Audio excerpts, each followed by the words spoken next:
ਵਿੱਚ ਪਾ ਕੇ ਦੇ ਦੁੱਧ ਪੀਓ ਦੁੱਧ ਇਹਦੇ ਵਿੱਚ ਪਾ ਕੇ ਦੇ ਮੈਂ ਦੁੱਧ ਪੀਂਦਾ ਇਹ ਵਿੱਚ ਪਾ ਕੇ ਇਹ ਬੱਦਾ ਹੋ ਗਿਆ ਮੇਰੇ ਤੇ ਦੁੱਧ ਪੀਂਦਾ ਨੇ ਇਹਦਾ ਦੁੱਧ ਪਿਆ ਇਹ ਬਾਤ ਮੈਂ ਕੋ ਪੂਰੇ ਇਹਨੂੰ ਨਹੀਂ ਦਈ ਪਰ ਦੁੱਧ ਨਾ ਦੋਦੀ ਕਿਤੇ ਦੁੱਧ ਨਾ ਦੋਦੀ ਮੇਰਾ ਦੁੱਧ ਤਾਜ਼ਾ ਹੈ ਮੇਰਾ ਦੁੱਧ ਰੋਜ਼ ਜਾਂਦਾ ਮੈਂ ਪੀਣਾ ਸੀ ਦੁੱਧ ਕੋਈ ਨਾ ਆਪਾਂ ਇਹਨੂੰ ਕੁੱਟਾਂਗੇ ਮੇਰਾ ਦੁੱਧ ਵੇਗੀ ਸੀ ਇਹਨੂੰ ਕੁੱਟੋ ਮੇਰਾ ਦੁੱਧ ਪੀਂਦਾ ਆਇਆ ਮਮਾ ਮਾਜੇ ਓਯੂ ਕੁੱਟਤਾ ਆ ਲੈ ਦੁੱਧ ਪੀ ਲੈ ਤੇਰਾ ਦੁੱਧ ਪੀ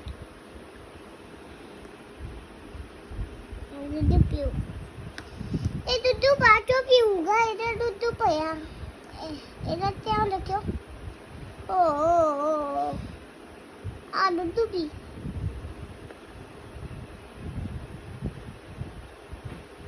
ਮੇਰਾ ਤਾਂ ਦੁੱਧ ਪਈ ਜਾਂਦਾ ਇਸ ਵਿੱਚ ਦੁੱਧ ਪੀ ਹੁੰਦਾ ਇਹਨੇ ਤੰਗ ਕਰਿਆ ਹੋਇਆ ਇਹਨੂੰ ਕੁੱਟੂੰਗੀ ਇਹਨੂੰ ਮੈਂ ਇਹਨਾਂ ਕੁਝ ਨਹੀਂ ਇਹਨੇ ਛੋੜਨਾ ਨਹੀਂ ਹੈਗਾ ਅੱਜ ਉਹ ਤੀਨੇ ਨੇ ਦੁੱਧ ਪੀ ਗਿਆ ਇਹਦਾ ਦੁੱਧ ਹੈ ਕਿਉਂ ਸੋਣਾ ਕਾਤੇ ਨਹੀਂ ਅੱਜ ਇਹਨੇ ਇਹਨੇ ਦੁੱਧ ਪਾਇਆ ਇਹਦਾ ਦੁੱਧ ਪਾਇਆ ਬਾਤੇ ਮੈਂ ਪੀਊਗਾ ਕਿਤੇ ਦੁੱਧ ਨਾ ਪਈ ਤੇ ਜੋ ਦੁੱਧ ਪਾਉਂਗੀ ਜੇ ਤੰਗ ਕਰਿਆ ਮੈਨੂੰ ਬੜਾ ਦੁੱਧ ਇਹਦੇ ਉਹਦੇ ਪਾਣੀ ਨੇ ਦੇ ਹੋਰ ਪਏ ਮੇਰੀ ਤੀਜੀ ਛੋ ਹੋਰ ਪਾਇਆ ਮੇਰੀ ਤੀਜੀ ਚ ਹੋਏ ਇਹ ਵਿੱਚ ਪਾ ਕੇ ਵੀ ਅੱਛਾ ਇਹਦੇ ਵਿੱਚ ਪਾ ਕੇ ਵੀ